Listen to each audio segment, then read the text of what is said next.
Bienvenido a este espacio, doctor Uribe.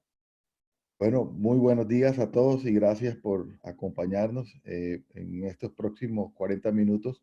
Trataré de hacer una visión general de lo que corresponde las tecnologías en salud y cómo prepararnos hacia un futuro.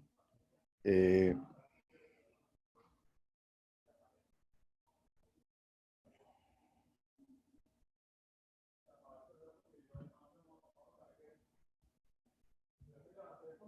no tengo ningún interés de conflicto en este momento y no tengo nada que declarar en esta conferencia. Tenemos que entender y nos tenemos que meter en la cabeza que nuestra vida ha cambiado. Esta publicación de la revista Time, que salió hace aproximadamente unas 3 semanas al comienzo del mes pasado, nos da una semblanza muy interesante sobre cómo debemos hoy en día de pronto cambiar la idea de lo que nosotros veníamos haciendo en el área de la prestación de servicios de salud. Y es que nosotros generalmente estábamos acostumbrados a tener una participación, yo diría que pasiva y no tan activa. Con grandes esfuerzos, la Universidad Simón Bolívar, junto con la Cámara del Comercio y nuestra institución, promovió hace aproximadamente unos 4 o 5 años una iniciativa que fue la creación del capítulo IHE, donde se promovía el acceso transparente y seguro a toda la información de salud a través de todas las tecnologías de salud y darle como una reglamentación. En el ámbito nacional, nosotros podemos ver que cuando uno define la tecnología en salud, encuentra una definición muy amplia y variada. Es decir, es muy difícil cuando uno le preguntan qué es tecnología en salud, dar una aproximación de lo que es una definición real. Porque tecnología puede ser desde una tomografía axial computarizada hasta una tableta de aspirina, hasta un desarrollo para tener un bloqueador del factor de necrosis tumoral. Por lo tanto, tecnología en salud no solamente es una definición muy amplia y variada, sino que también no es un sinónimo de desarrollo reciente, ni tampoco se limita exclusivamente a la tecnología de salud de medicamentos o a procedimientos de tipo curativo, donde de pronto a veces excluimos intervenciones de tipo preventivo. Aún más, también tecnología en salud puede ser un modelo de atención, un modelo organizacional, un agente de un sistema. En general, puede ser un plan básico realmente de atención en salud. Por lo tanto, me voy a ceñir a la definición que el Ministerio de Salud y Protección Social ha dicho en sus publicaciones, donde las define como un conjunto en los cuales están medios técnicos, procedimientos puestos a disposición por parte de la ciencia, la investigación y todos los operadores del sector salud, básicamente para hacer acciones de prevención, diagnóstico, tratamiento y rehabilitación. Estos dos señores que ven en pantalla son los señores William Hanna y Joseph Barbera, ambos fallecidos. En el año 1962 crearon la serie de los supersónicos, en inglés Jetsons.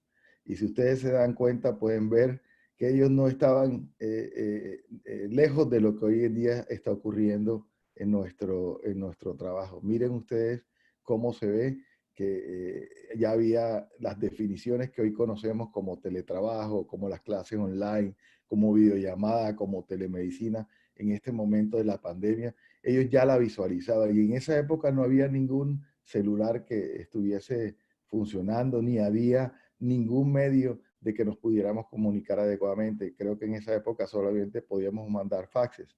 Es muy importante ver cómo la visión de unas personas pueden ser creativos y cómo pueden uno no morir en el intento y tratar siempre de tener una aproximación a lo que va a ocurrir al futuro.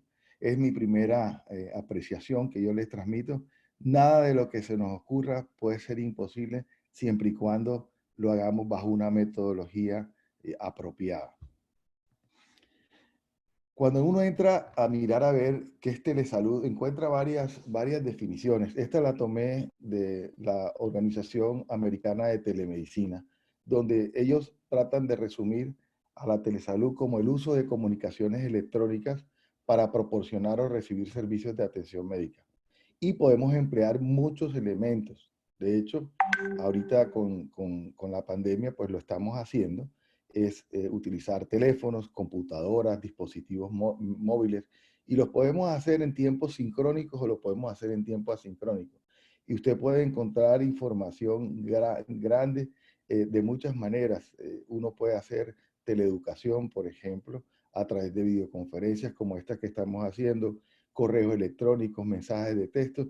Y bueno, la idea es poder utilizar todas estas herramientas para vigilar en forma remota la salud de un individuo y poder de cierta manera tener la mayor aproximación cuando se existen algunas condiciones que no permiten que el individuo se pueda desplazar o no hacia un sitio para la atención.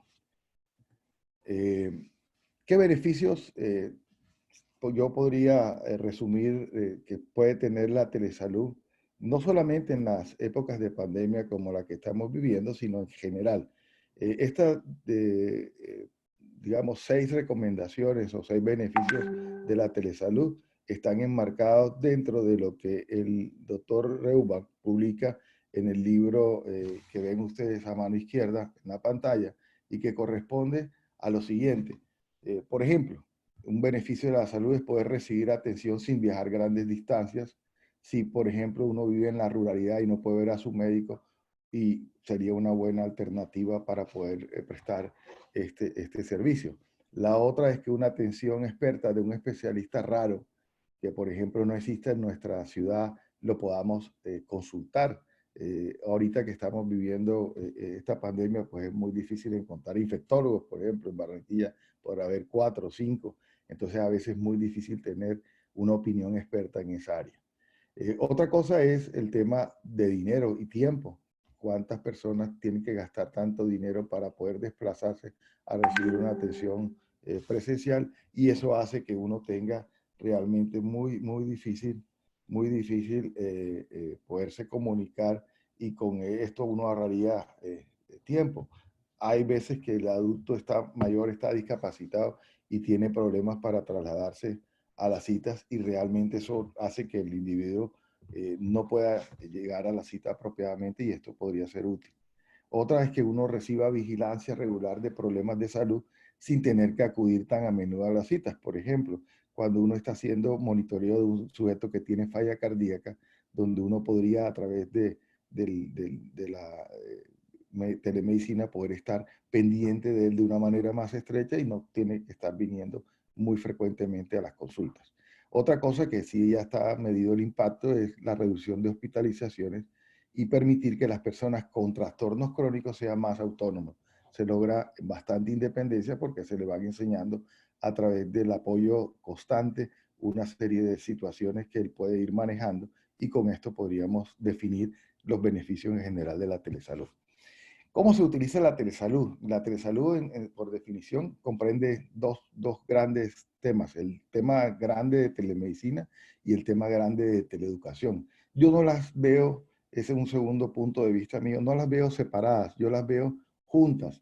Es imposible que uno como médico, cuando está haciendo una consulta, no imparta elementos educativos para el buen cuidado de la salud del paciente que uno está atendiendo. Entonces, no son separadas. Ahora, ¿cómo las podemos utilizar? ¿Cómo podemos llegar a ellos? Bueno, nosotros podemos utilizar muchas cosas. El correo electrónico, por ejemplo, es un correo que de pronto uno puede hacerle llegar al paciente sus exámenes, sus resultados, podría enviarle también su historia clínica, etcétera, etcétera. Las videoconferencias en vivo, que son lo que ustedes podrían llamar como una consulta virtual, es donde se hace una cita y se utiliza una videoconferencia para hablar digamos, en una visita formal, el tema que el paciente necesita, y todos podamos resolver de manera conjunta. Tiene siempre imposibilidades en algunas especialidades, porque no todo el mundo puede hacer visita virtual sin necesidad de hacer un examen físico. Para nosotros que trabajamos en el área de cardiología, a veces es complicado no poder auscultar un paciente, no poder examinarle la barriga, no poder tomarle la presión arterial de forma adecuada, no oírle sus latidos cardíacos. Entonces, no es fácil, pero es una aproximación cuando hay una necesidad muy importante y yo creo que ahí vamos a ir perfeccionando. Ahorita les voy a mostrar qué adelantos se han hecho al respecto. Hay otras cosas que se llaman el mHealth, que es una salud móvil donde se utiliza un dispositivo móvil realmente para hablar o intercambiar mensajes con el proveedor. Se utiliza en muchas enfermedades, por ejemplo, en diabéticos para hacer seguimiento a factores de riesgo. Recordarle al paciente que se tiene que tomar la medicina, a la embarazada que tiene que hacerse un examen o que tiene que hacerse un control previo, etcétera. Entonces, es muy práctico. Se han hecho muchos estudios de comparación y se han hecho mediciones de impacto de la utilización del teléfono celular como herramienta para poder llevar a cabo control en la salud. Existe también una forma de vigilancia remota de pacientes, se conoce en inglés como RPM, donde el proveedor vigila la salud a distancia. Generalmente son dispositivos que están conectados en forma sincrónica para medir, por ejemplo, la presión arterial, la glucosa en sangre, y le van mandando esa información en forma directa, en tiempo real, a una central donde el proveedor del servicio de salud puede estar vigilando sin necesidad de que el paciente se desplace y si ellos detectan alguna anomalía, se comunican directamente con el paciente. En Colombia la normatividad es amplia y vasta. Me voy a referir simplemente a que existe interés en los últimos 15 años por el tema de la telesalud y de la telemedicina y que hemos avanzado en parte con una serie de elementos que nos sirven de marco conceptual, donde de pronto destacan la ley 1419 de diciembre del 2010, donde se establecieron lineamientos importantes y uno de ellos era que debían asignar el 5% del presupuesto de la inversión del Fondo de Comunicaciones. Era un organismo que tenía un cuerpo consultor. Esto está adscrito a una unidad especial del Ministerio de Comunicaciones para financiar inversiones requeridas en conectividad para desarrollar la telesalud e instituciones públicas de salud en Colombia. Yo soy un hombre positivo, nunca miro el pasado ni miro el presente con cosas negativas, pero realmente esto fue en el 2010, estamos en el 2020. Nos atrasamos bastante y solamente en el 2019, 10 años después casi, salen las disposiciones para los parámetros de la práctica de telemedicina en el país. Y yo no quisiera decir esto que voy a decir ahora, pero generalmente a veces nosotros no tenemos una buena actitud ante la tecnología. A veces la tecnología la estamos viendo como algo que es imposible para nosotros. La gente se enreda manejando un celular, la gente se enreda llevando una lista de contactos, la gente... Yo creo que nosotros tenemos que ser un poquitico más permeables a darle la posibilidad a la tecnología que entre para que nos facilite las cosas. Yo creo que nosotros, independientemente de nuestra edad, de nuestra forma de pensar, yo tengo todavía amigos y compañeros que no hacen ninguna transacción en internet porque creen que le van a robar la plata, entonces todo lo pagan en forma directa en el banco. Teniendo, por ejemplo, un ordenador, todavía anotan cosas en un papelito y se lo guardan en el bolsillo. Entonces, hay de todo, pero realmente nuestra actitud ante la tecnología debe ser que la tecnología debe estar al servicio de nosotros.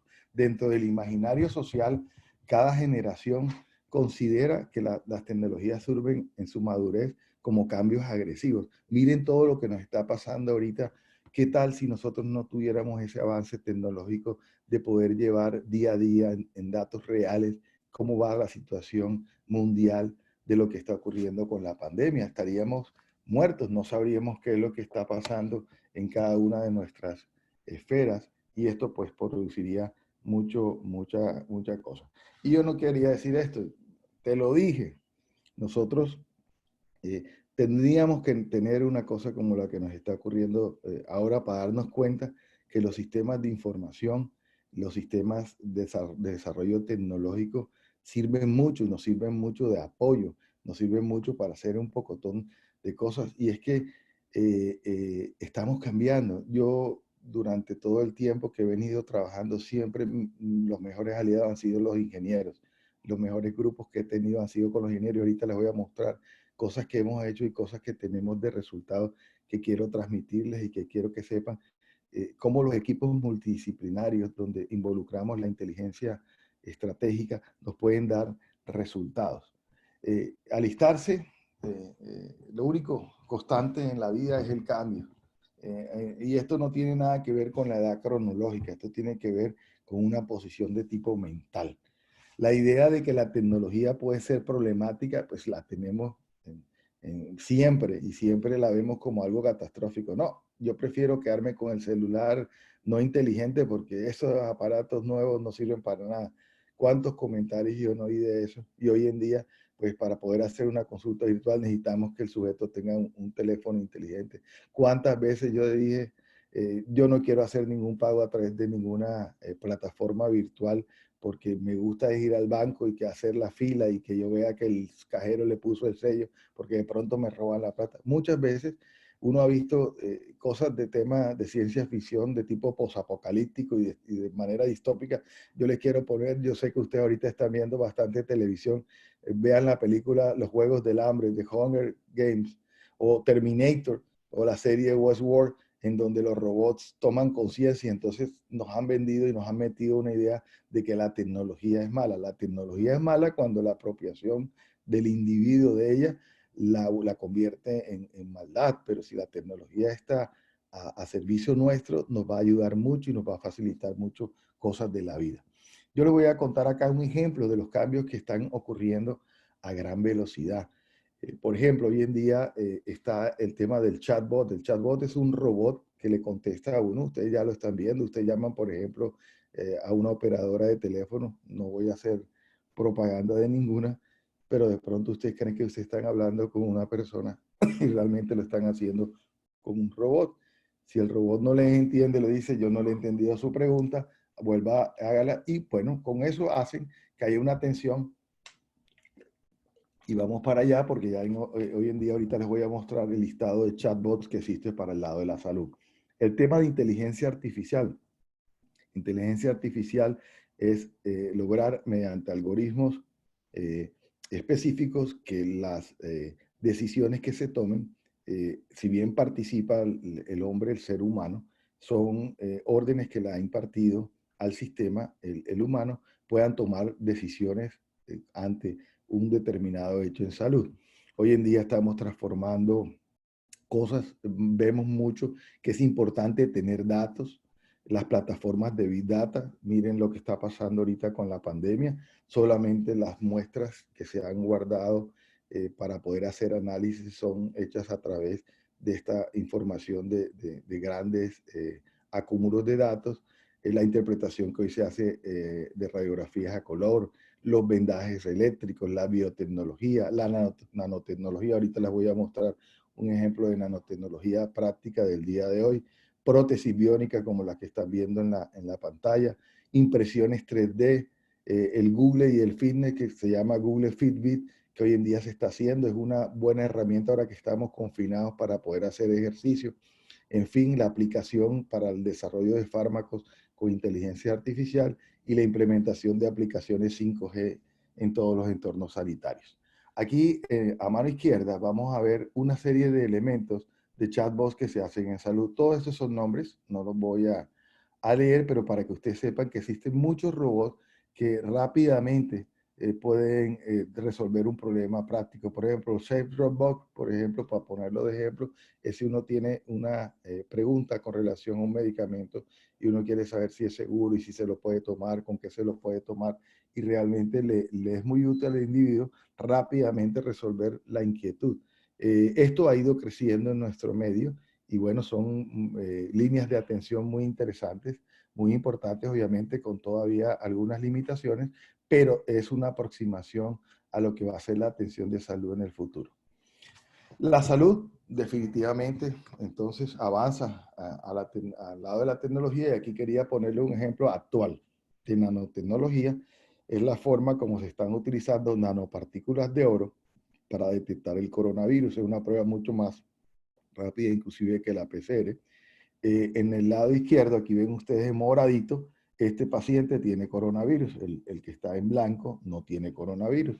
Esto es un ejemplo de cómo la tecnología hace un método diagnóstico rápido y se pone al servicio de una enfermedad.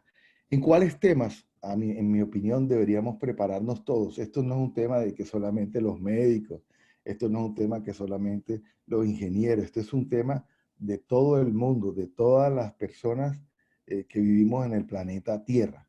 Nosotros debemos tener claro bien qué es inteligencia artificial, cuáles son las herramientas digitales que tenemos en el área de salud, qué es la tecnología de las imágenes, cómo podemos hoy hacer transporte de imágenes a ciertos para tener segundas o terceras o cuartas opiniones. Una cosa muy importante donde ya hay una reglamentación, que es el intercambio y datos de interoperabilidad, por ejemplo, de nuestro registro de historia clínica. ¿Cuántas historias clínicas se han perdido cuando cierran un instituto grande? Se quedan ahí, a nadie le entregaron su historia clínica. Las historias clínicas deben ser continuas. Qué tan difícil es a veces nosotros encontrar datos de antecedentes porque no tuvimos la precaución o no se guardó el resumen o el Comején se comió la historia que teníamos guardados. Una cosa muy importante donde tenemos que trabajar mucho es la comunicación y el compromiso del paciente, donde nosotros tenemos que tener, cuando utilicemos herramientas tecnológicas, alto sentido social y alto preocupación por su salud mental y su salud familiar. Otra cosa que va a cambiar muchísimo es la evolución del pagador. El pagador tiene que volverse un pagador que cancele a tiempo, que no se demore con esos dineros, que esos recursos fluyan dentro del sistema.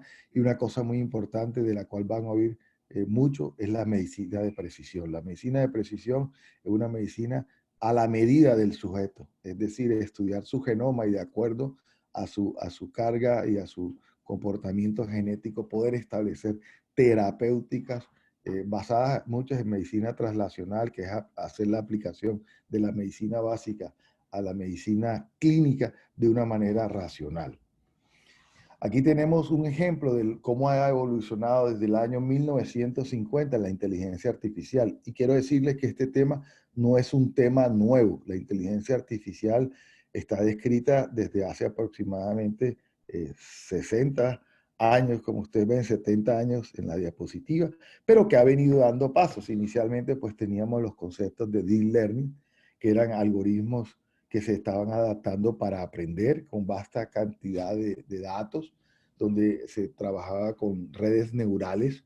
Luego pasamos al machine learning, donde había técnicas que eran capaces de trabajar con los computadores específicamente con un determinado fin. Y hoy en día tenemos lo que son programas que le permiten a la máquina simular o ser parecidos al comportamiento humano. El comportamiento humano es muy importante y puede ser definido y puede ser establecido dentro de un orden lógico, y esto es lo que es inteligencia artificial. Les recomiendo hacer una revisión de este artículo que está publicado en la revista Hard del 2020. Toda esta presentación con todas las diapositivas está siendo grabada y se las van a enviar a todos a sus correos electrónicos para que ustedes puedan revisarlas con detalle posteriormente. Hay un libro que les recomiendo que se llama El Doctor Digital. El Doctor Digital está escrito por el doctor Watcher. Doctor Robert Watcher es el presidente del Departamento de Medicina de la Universidad de California en San Francisco y predice que el aprendizaje automático va a desplazar gran parte del trabajo de los radiólogos y los patólogos. Esto no ha caído muy bien cuando lo dijo en una conferencia. Sin embargo, las inversiones que uno ve en el mercado de atención médica vienen creciendo casi que cada año en un 50%. Para el año 2028 hablan de 127.000 millones de dólares invertidos en el área de la tecnología emergente, donde de pronto el mayor potencial que tenemos es desarrollar algoritmos y aprendizajes automáticos para que hoy los médicos podamos examinar grandes cantidades de datos y podamos detectar enfermedades en forma temprana y darle mejores opciones terapéuticas a nuestros pacientes. ¿Dónde se ha trabajado o en qué áreas la inteligencia artificial puede ser diferente y sus aplicaciones pueden ser muy a la vista?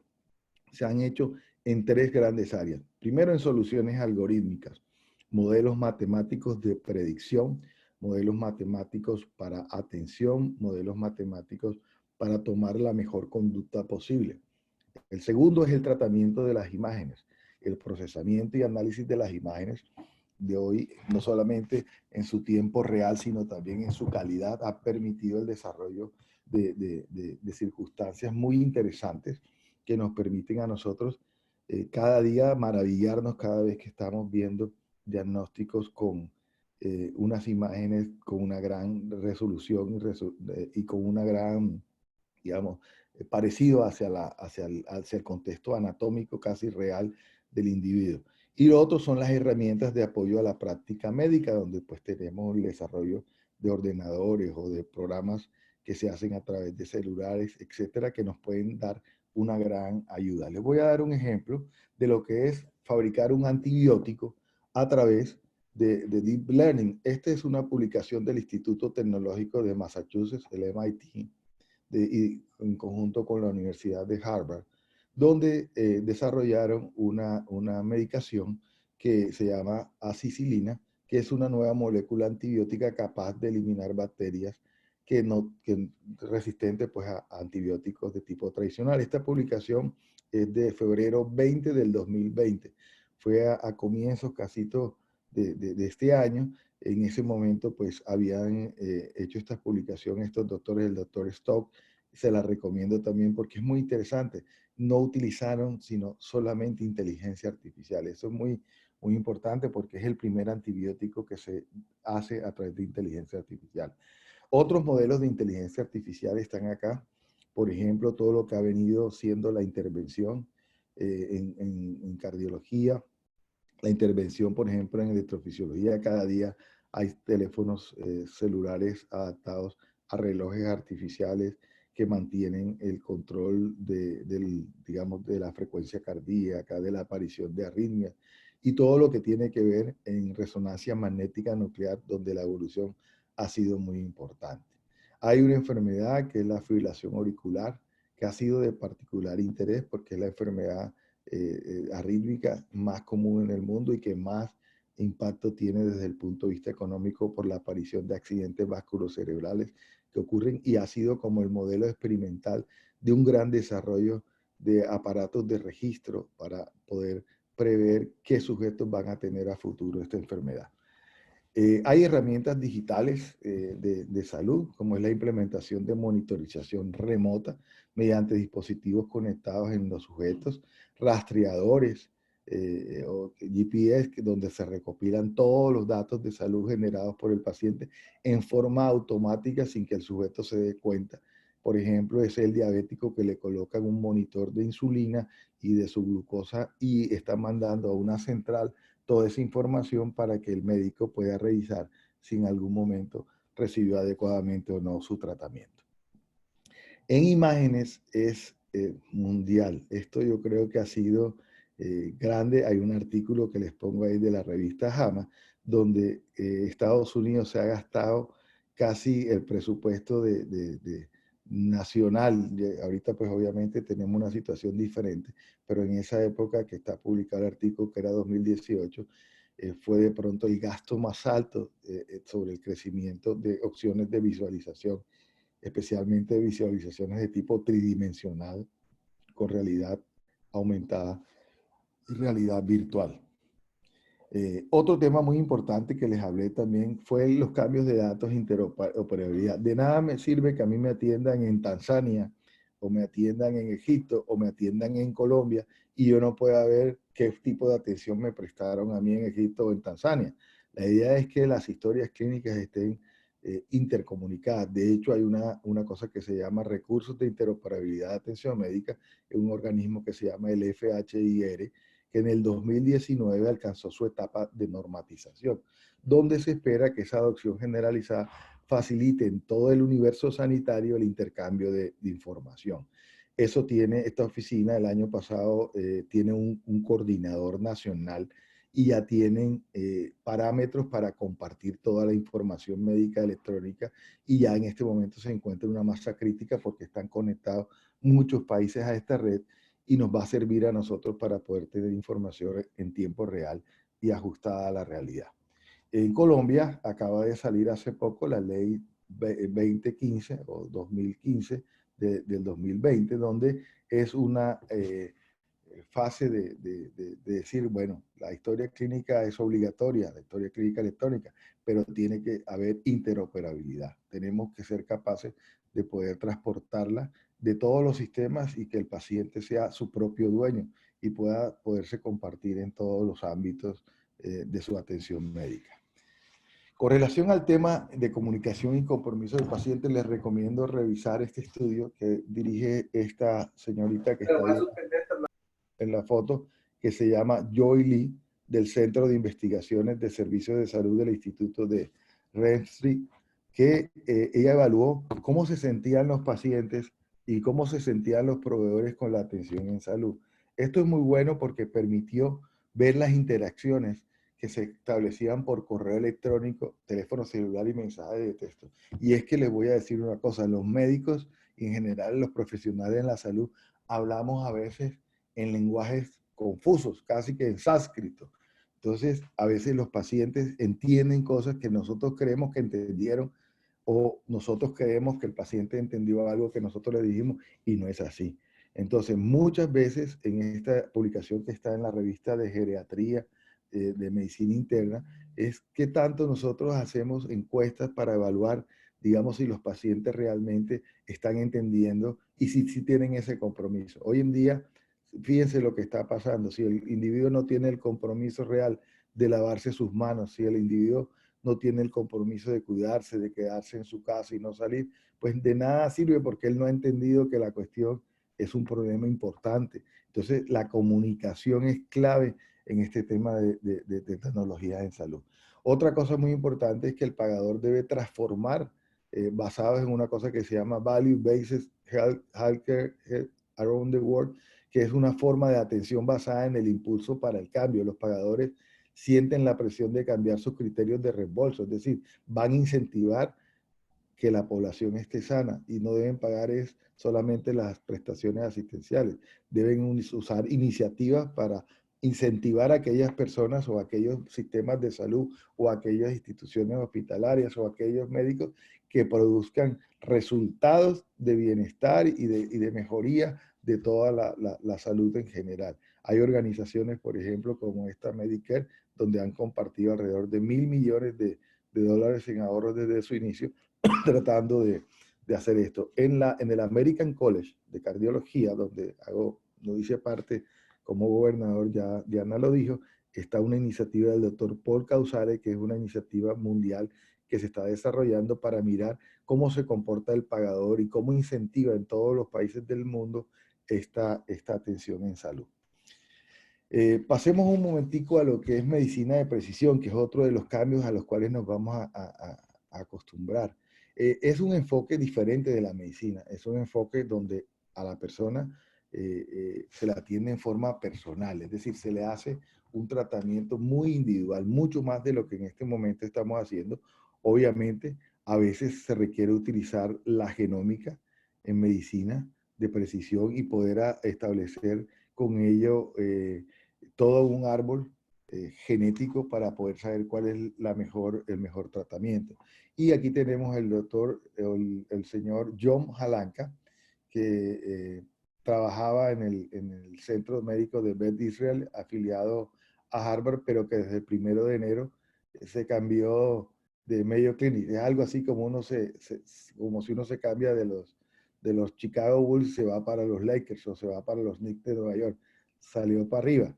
Este señor ha dicho que la genómica clínica puede no ser sinónimo de medicina de precisión, pero sin duda es uno de los componentes. Es decir, que la medicina de precisión va más allá de la sola consideración genética. ¿Cómo vemos el futuro nosotros ahorita con telemedicina y teleeducación? Yo creo que nosotros a la fecha actual necesitamos tener 3 grandes tipos de telemedicina y desarrollar. Primero, la monitorización de pacientes a distancia. Es decir, especialmente en sujetos con enfermedades crónicas, nosotros podemos a través de dispositivos tener muchos datos de diferentes tipos de enfermedades y los cuidadores en ese momento pueden, de acuerdo a los hallazgos que se encuentren de esa monitorización, decidir si es necesario que el individuo recurra o no a un determinado tipo de atención. Luego, la tecnología de almacenamiento y envío. Necesitamos, consiste en almacenar todos los datos clínicos de un individuo y que se puedan reportar todos esos datos a todos los centros médicos. Por ejemplo, si yo tomé una radiografía en el área ambulatoria y yo voy a un centro especializado para que me atiendan, se puede enviar para que allá haga la interpretación de esa radiografía. Otro punto es la telemedicina de tipo interactiva, esto donde le permite a los médicos y los pacientes comunicarse en tiempo real y obviamente pues se requieren de ciertos soportes de conectividad a internet, pero que realmente ha sido muy útil en este tiempo de la pandemia. Yo empecé hace casi 45 días aproximadamente y hoy en día les puedo decir que estamos atendiendo un promedio de 5 o 6 pacientes diarios. No es fácil porque uno tiene que cambiar el chip, como dije yo, por eso hay que prepararse para el futuro, pero se puede, se puede. Hay que ir ganando experiencia, hay que ir haciendo metodologías apropiadas y hay que tener algunas cosas que son importantes. Todos estos sistemas deben estar con una interoperabilidad de tipo HL7. El HL7 es lo que se llama Health Level 7, en la cual los fabricantes de software a nivel mundial tienen que tener. Y es un conjunto de estándares, de protocolos. No todas las historias sirven, no todos los sistemas sirven. Por lo tanto, todos deben cumplir con esta norma, donde debe haber un metalenguaje, una comunicación eficaz, unos niveles de seguridad para no hacer cambios dentro de la historia de registro, etcétera, etcétera, etcétera. Y esto obviamente tiene que ver con lo que estamos haciendo hoy en día que se llama mensajería instantánea y que tiene que ver con la aplicación o programa que podemos tener dentro de un computador. No es el tema de hoy, pero hoy en día pues tenemos muchos. Tenemos herramientas como la que estamos haciendo ahorita, que es Zoom, tenemos el WhatsApp, tenemos Meet, tenemos Viva, tenemos Microsoft Teams, tenemos herramientas como Salud Tools, que son herramientas que nos ayudan mucho a llevar a cabo esta videoconferencia, pero también tenemos que acompañarla de un registro electrónico de la historia clínica y tenemos que ser capaces de poder producir que si el llenado del MIPRES, que si el llenado de todos los exámenes que necesita el sujeto, los exámenes de laboratorio, la receta y todo eso es enviado al correo electrónico del paciente. Créame que esto pues obviamente está en evolución, estamos creciendo, nos estamos preparando, pero yo creo que perdimos mucho tiempo, debimos haberlo hecho antes y que no nos obligaran a hacerlo, sino que nosotros fuéramos poco a poco descentralizando muchas cosas utilizando la tecnología. Y es muy importante que ustedes sepan que hacer telemedicina no es fácil. Uno para poder tener una empatía a través de una cámara web como ustedes me están viendo ahorita se necesitan muchas cosas. Por ejemplo, una buena cámara, una plataforma muy adecuada, por ejemplo, lo que dije ahorita, Skype, Hangout, Web, lo que sea, pero que tiene que ser sostenida, una buena cámara a la altura de los ojos, donde uno hable claro al micrófono y a la cámara. Debe ser uno muy puntual. Aquí uno no puede atrasarse los 5 o los 10 minutos que uno ve cuando uno va a que lo atiende un médico y uno espera ahí media hora. No, aquí hay que atender, si es a las 8, es a las 8, régimen militar.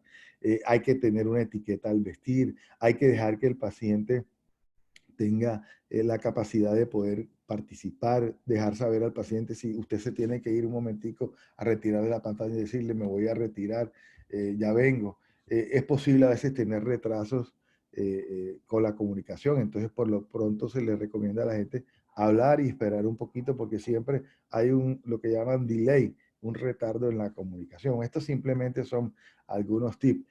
A veces es difícil poder conectar y hacer interacción a través de una máquina, sin embargo hay que tratar de estar presente, identificar rápidamente las necesidades del paciente. Tenemos dos oídos y una boca, entonces lo más importante es aprender a escuchar. Hay que responder con empatía, hay que generar empatía con el sujeto. Yo les cuento que esto ha sido una experiencia muy interesante porque uno a veces hay de diferentes clases culturales de sujetos cuando uno los atiende y a veces es importante que el paciente sienta que nosotros realmente estamos preocupados por tratar de atenderle su mejor digamos, o sea, su problemática y que nosotros estamos involucrados con él y a veces por vías virtuales no es fácil. Entonces, esto es un trabajo arduo. Aquí hay un ejemplo de aplicaciones que nos pueden apoyar, que nos ayudan a medir las frecuencias cardíacas, que nos ayudan a medir, digamos, todo lo que tiene que ver con el pulso oxímetro, todo lo que tiene que ver con la presión arterial, todo lo que tiene que ver con una serie de elementos que a veces no es igual que hacer un examen físico, pero nos pueden ayudar a hacer una aproximación. En el margen derecho de la diapositiva vemos cómo a través de fotoluminiscencia en el dedo índice se puede lograr medir la presión arterial. Ya hay varios trabajos publicados, entonces ahora viene una cosa que en inglés se llama accuracy o accurate, que quiere decir que si el aparato sí realmente está midiendo adecuadamente la presión. Bueno, en fin, vamos desarrollando tecnología, por lo tanto, inicialmente no estaremos tan precisos, pero en la medida que va pasando el tiempo, cada vez los aparatos son mejores. Por ejemplo, el de frecuencia cardíaca funciona bien, el de temperatura todavía no funciona muy bien, el de presión arterial se necesita un aparato que esté conectado vía Bluetooth con el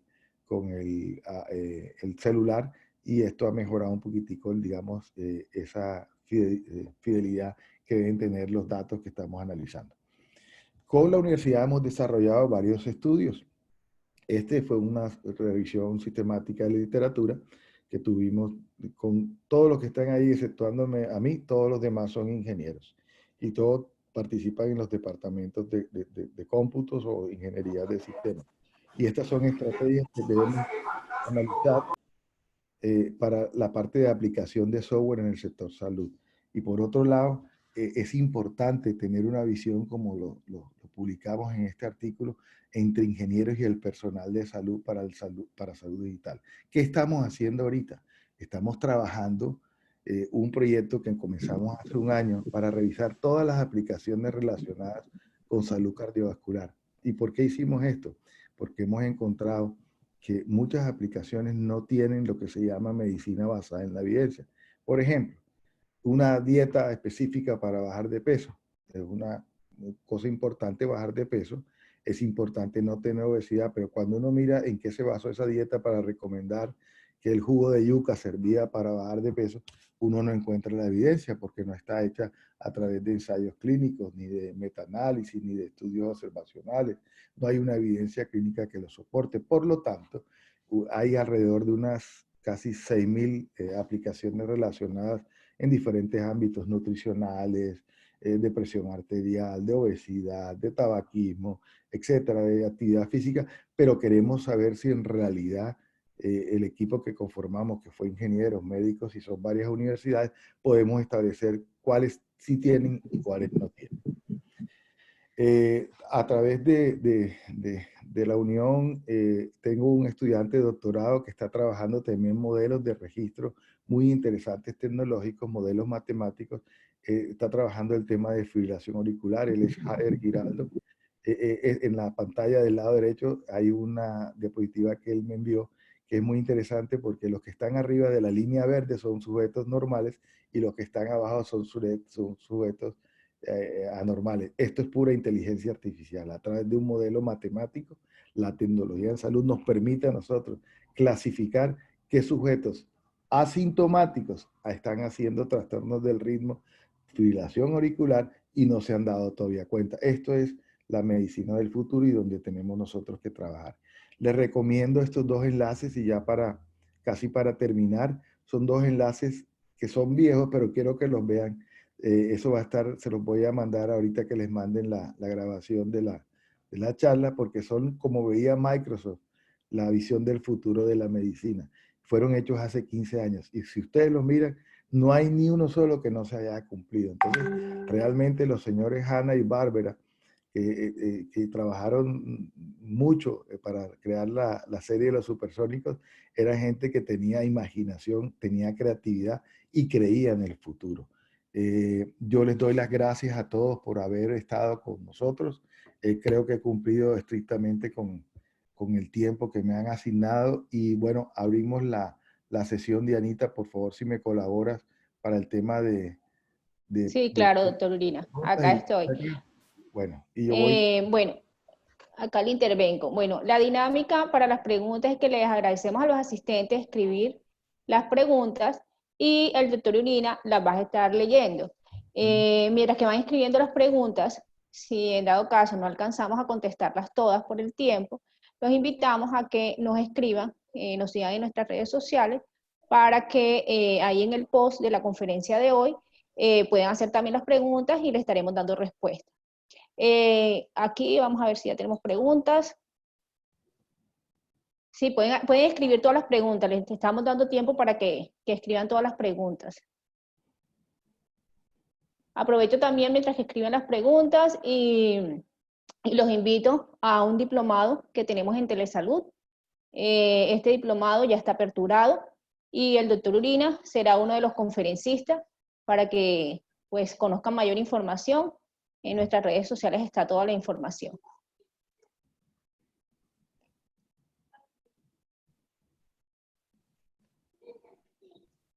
Bueno, Bueno, me decían que no escuchaban, pero básicamente lo que les estaba diciendo a los asistentes es que por favor nos escriban todas las preguntas en el chat voy a para leer que un, el doctor... voy a leer un Sí, comentario que me parece muy importante, que es de Damaris del Socorro Suárez. claro Dice, que sí. buen día, doctor Urina. Bueno, excelente intervención. Los prestadores como IPS y los profesionales independientes deben ir adaptándose a este tipo de prestación mediante la telemedicina y sus diferentes modalidades como son la teleconsulta, la telerehabilitación, la teleUCI, entre otros, garantizando la atención con todas las recomendaciones dadas por usted sobre todos los insumos tecnológicos. Es decir, que esto es cierto, Damaris, nosotros tenemos que adaptarnos. Lamentablemente fue la pandemia la que nos puso a adaptarnos a esto, a la brava. Yo hubiera querido que no fuera así, que nosotros lo tomáramos como una posibilidad de atención, particularmente cuando tenemos dificultades, como les dije, de distancia o tenemos dificultades de transporte. Es claro y uno a veces no entiende cómo nosotros dejamos que una ley que comenzó en el 2010 solamente se reglamente 10 años después, cuando nosotros vemos que otros países han desarrollado la parte de tecnología hacia el servicio de la salud de una manera mucho más rápida. Bueno, otro comentario acá. Diana Rocío Barón quiere hacer una pregunta, pero no la hizo, o lo comentó aquí más abajo. Dice, en la actualidad en Colombia no se han apropiado mucho los protocolos de interoperabilidad. Doctor, ¿cómo cree usted que podamos sensibilizar al sector para que se implemente a mayor velocidad? Buena pregunta, Diana. Gracias por hacerlo. La ley de interoperabilidad es muy reciente, Diana. Nosotros no tenemos todavía muy claro cómo lo van a hacer.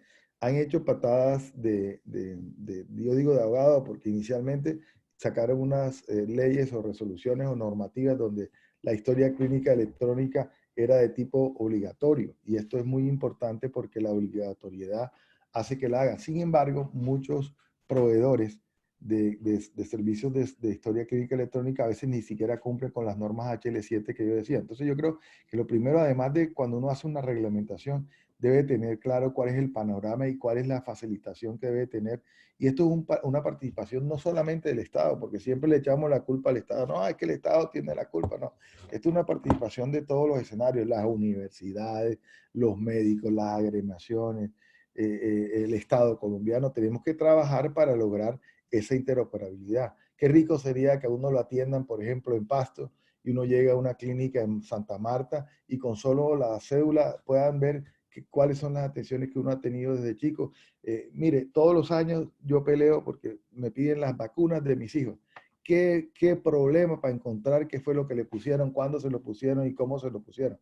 Ahorita que estábamos estudiando, por ejemplo, la posibilidad de que el BCG, la vacuna BCG, protegiera contra el coronavirus, resulta que pues era muy difícil poder buscarlo. Yo les dije, no se preocupe que ninguno de ustedes fue vacunado porque en ese tiempo no se vacunaba. Yo sí, porque tengo más de 50 años, entonces a mí sí me vacunaron, pero realmente buscarlo, hay que llamar al médico que los atendía, eso no está en ninguna base de datos, no hay ningún registro. Es muy difícil. Cada día yo creo que el tema de Big Data, manejo de datos, tiene que estar muy relacionado con la parte de interoperabilidad. Bueno, aquí Vianis Bolívar comenta, ¿cómo se ve dentro de una década la gestión de calidad en salud con esto de la tecnología y el posible impacto de la inteligencia artificial, positivo o negativo, ya que usted menciona el posible reemplazo del profesional en algunos procesos clínicos. Bueno, yo creo que es decir, el profesional como tal no va a desaparecer. Lo que vamos a tener es la posibilidad de tener una mejor cobertura con mejores modelos de atención. Yo no veo la inteligencia artificial como una competencia para que desaparezca el ser humano. Y de hecho yo lo digo así. Si ustedes miran la película Terminator y uno ve eso, entonces uno estaría en contra de todo lo que es robótica, porque uno lo que ve son peleas y ve unos comportamientos en la película, por ejemplo, en Juegos del Hambre, y uno dice, miércoles, esto es malo, esto no es bueno. No, yo creo que acá la inteligencia artificial primero sirve para que uno haga la labor un poquitico más bajo parámetros de rigor estadístico, y como son modelos de inteligencia artificial con algoritmos matemáticos ya probados y con evidencia clínica, nos podrán dar cabida, por ejemplo, a que podamos atender más pacientes en el mismo tiempo, o que podamos atender, digamos, patologías que antes no se nos hubieran ocurrido porque de pronto ni siquiera las detectábamos. Esto está pasando mucho con las enfermedades huérfanas, por ejemplo, la enfermedad de Fabry o la mucopolisacaridosis o la enfermedad por depósito de amiloide. Nunca las hubiéramos diagnosticado si nosotros no las pensábamos. Entonces, la inteligencia artificial nos puede dar unos parámetros y decir, ojo, este paciente por esta característica puede ser portador de esto, investíguelo. Entonces, yo creo que ahí es donde tenemos, yo no creo que el profesional desaparezca en procesos clínicos, sino más bien lo que va a tener es la inteligencia al servicio. Aquí me pregunta Sonia de Castilla. Gracias, Sonia. ¿Cómo desde los medios de comunicación podemos ayudar a que todo este proceso de televisión? Mi amigo Iván. Iván, yo creo que es importante, yo creo que sí, usted juega un papel muy importante dentro del tema de telesalud, que es la teleeducación. La teleeducación es algo que no puede estar separado de la telesalud, y la educación se puede hacer a través de los medios de comunicación.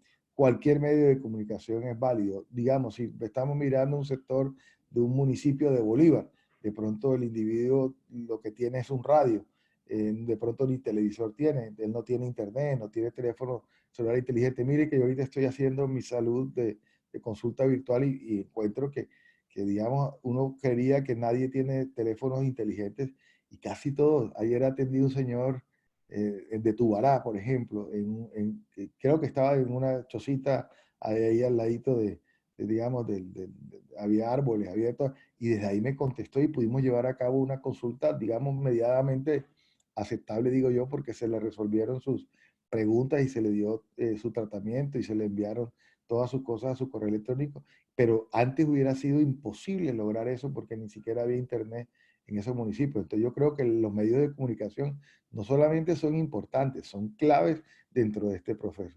María Alejandra nos pregunta, ¿qué plataformas virtuales y científicas tiene conocimiento para teleenfermería? Hay muchas, María Alejandra.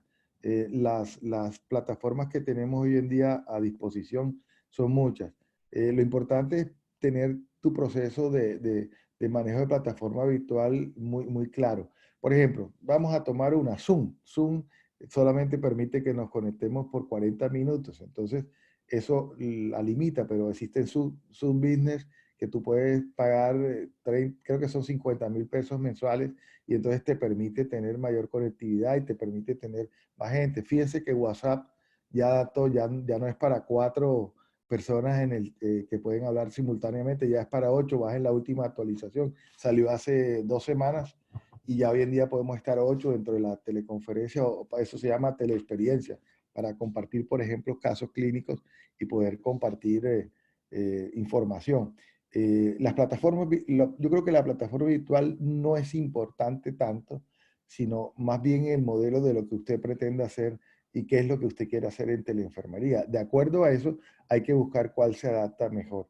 Algunas son mejor para teleeducación, por ejemplo, Microsoft Teams, que la universidad de nosotros la tiene, una plataforma muy, muy adecuada y muy importante porque nos permite tener un buen soporte, se graban las conferencias. Recuerden que cuando uno va a hacer telemedicina, hay que tener un informe de consentimiento firmado por parte del paciente, y el paciente da la autorización para que su teleconsulta sea grabada. Esto es muy importante porque es un soporte que le sirve al médico para poder revisar alguna cosa, y la comunicación es muy importante. hay plataformas que son muy cerraditas y que de pronto no dan esa flexibilidad. Hay otras que no tienen incorporada una historia clínica. Entonces, pues dependiendo de eso, estamos así. Aquí está hablando Jason, dice, buenos días, doctor. Muchas gracias por la charla y pregunta. En la ciudad hay un auge de servicios de outsourcing que pueden ser una oportunidad para contar como prestadores de servicios con plataformas adecuadas. Estas plataformas que por lo general son vía telefónica, solo podrían funcionar para teleorientación y teleapoyo. Es decir, necesitaríamos que estas empresas contaran con condiciones tecnológicas de mayor nivel para poder operar en telemedicina. Sí, correcto, Jason, sí se necesita. Por ejemplo, lo que es, por ejemplo, un contact center para poder llevar a cabo un seguimiento de teleorientación y teleapoyo, lo vamos a poner así porque es lo que se está haciendo para el COVID. Requiere, digamos, plataformas que tengan niveles de seguridad, donde se graben las llamadas, donde las llamadas que no pudieron entrar queden grabadas para que la teleoperadora las vuelva a realizar una vez se desocupe de la llamada que está haciendo, las encuestas que se están llevando a cabo, las preguntas, todo quede bien almacenado y quede con un nivel tecnológico para poder operar de una manera muy rigurosa, tal cual como cuando van al consultorio y uno hace la anotación en una historia clínica. Entonces, esto va a ir creciendo, por supuesto, pero todavía no tenemos muchas empresas. Hay algunas que están creciendo y que van por un excelente camino y que tienen alguna experiencia mucho mayor que otras. Bueno, Diana Rocía pregunta, desde su experiencia, ¿qué recomendaciones les daría a los futuros ingenieros biomédicos en cuanto a necesidades del sector salud? Bueno, yo le daría la misma información que le doy a todo profesional, no solamente del área de salud. Toda persona, un ingeniero biomédico que se quiera preparar para esto, existen amplias gamas de esto. Yo tengo una persona a la cual estimo y aprecio mucho, no la veo por aquí conectada, pero es una ingeniera biomédica con maestría en China y ahorita está haciendo un doctorado y yo creo que la participación del ingeniero biomédico está, mejor dicho, le va muy bien la competitividad que puede tener un profesional de esa área en este tema del sector salud es muy importante, o sea que es clave. Bueno, María Alejandra dice, uno ve en diferentes películas futuristas equipos que diagnostican y mediante un operador introducciones según resultados, el equipo opera, ¿será esto posible? Sí, claro, ya esto existe, ya hoy en día, por ejemplo, la lectura de imágenes diagnósticas se hace a través de equipos que operan con inteligencia artificial. El doctor Balaguer pregunta, doctor, ¿crees que podemos llegar a reemplazar el examen físico-médico por una consulta de telemedicina guiada por sensores que nos den signos vitales?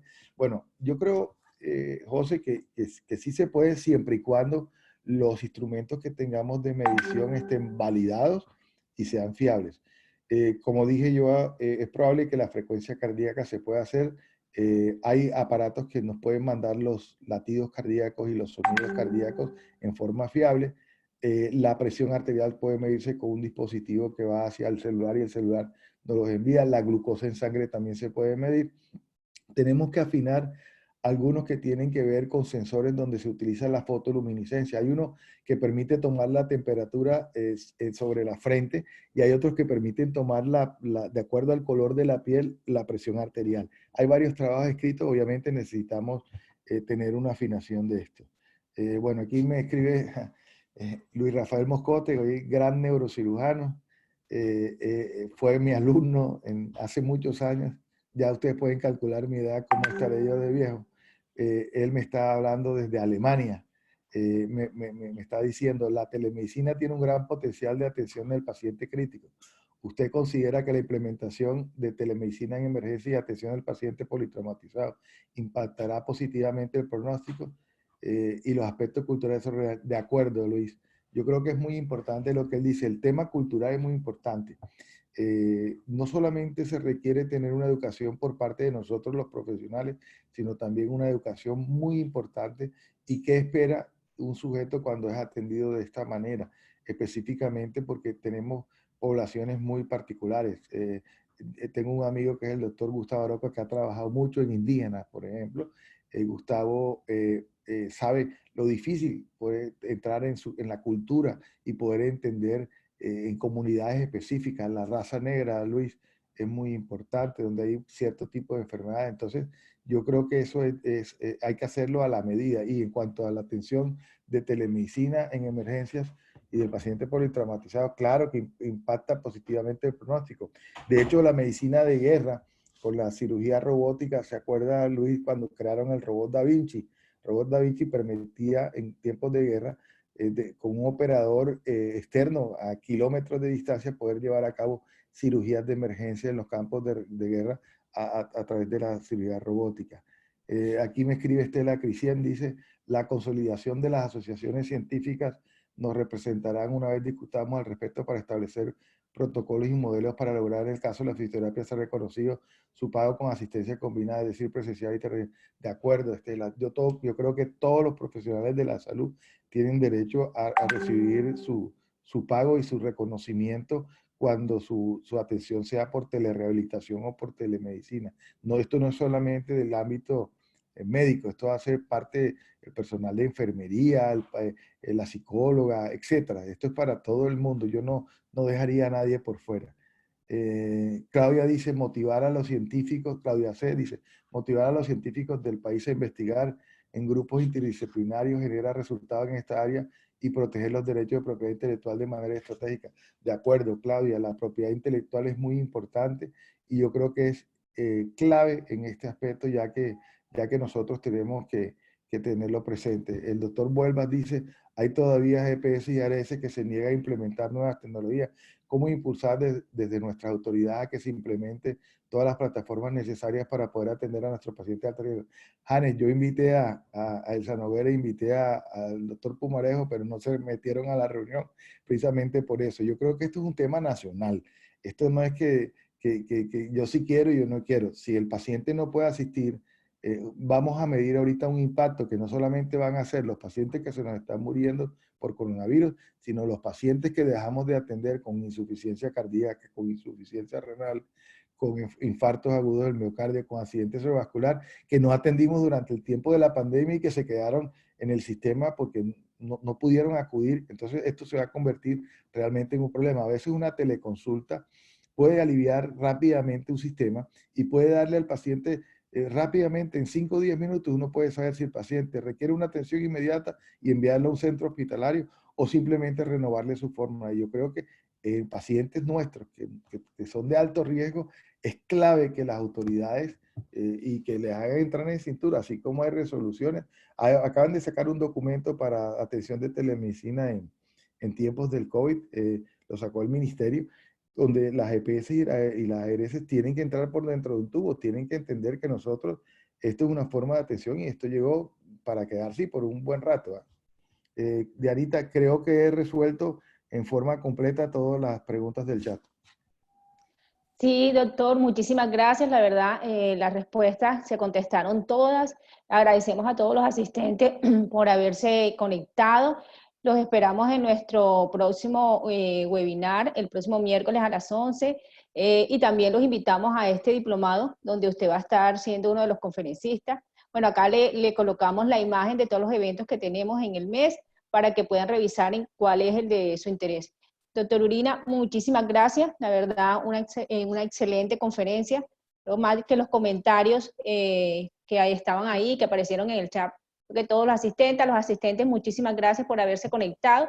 Esta presentación está siendo grabada y se la vamos a enviar a sus correos electrónicos. Hasta luego. Tuvimos gente, Dianita, de Estados Unidos, de Alemania, de México, de muchas partes. Eso es importante porque creo que esto es un tema mundial. Gracias a todos y gracias por la oportunidad de estar con ustedes. Gracias, que estén muy bien todos.